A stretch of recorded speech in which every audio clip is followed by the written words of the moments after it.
La Commission électorale d'Afrique du Sud, CEI, a lancé mardi 5 mars 2024 sa campagne nationale annuelle visant à construire des établissements d'enseignement supérieur civique et démocratique afin d'accroître la compréhension et la participation des jeunes au processus démocratique du pays. Selon la CEI, la campagne vise à impliquer la jeunesse sud-africaine dans l'éducation démocratique et à encourager la participation au processus électoral en préparation des prochaines élections générales prévues le 29 mai 2024. Aux élections municipales de 2021, 71% des jeunes inscrits âgés de 18 à 19 ans se sont présentés pour voter, tandis que seulement 35% des jeunes âgés de 20 à 29 ans ont voté.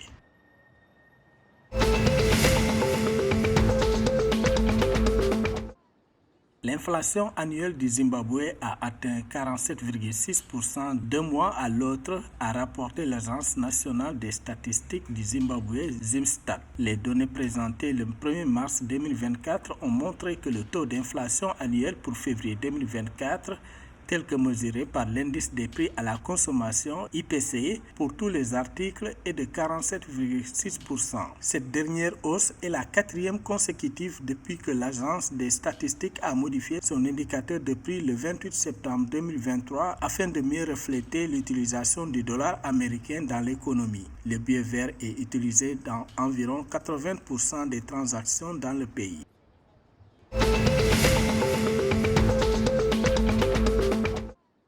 En réponse à la sécheresse dévastatrice qui frappe la Zambie et menace les moyens de subsistance d'innombrables agriculteurs, la Banque mondiale a annoncé le 2 mars 2024 son engagement à mobiliser des ressources pour aider les personnes touchées. L'institution a assuré la communauté zambienne de son soutien en ces temps difficiles,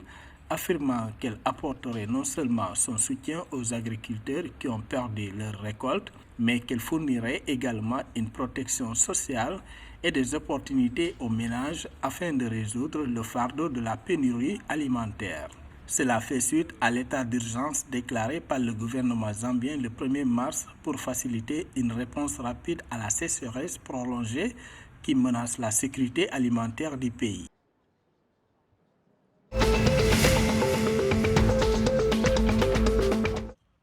Les chiffres du gouvernement mozambicain publiés le 1er mars 2024 montrent que le produit intérieur brut PIB du pays dépend fortement de l'industrie minière et du secteur minier, atteignant 10,55% en 2022 pour s'établir à 32,58% au premier trimestre 2023 et 42,71% au deuxième trimestre la même année. Selon l'exécutif, aucun autre secteur de l'économie n'a réalisé une performance similaire et plusieurs secteurs ont connu le résultat inverse, à savoir la construction en baisse de 10,31%, l'industrie manufacturière en baisse de 7,71% et la pêche en baisse d'environ 9,16%.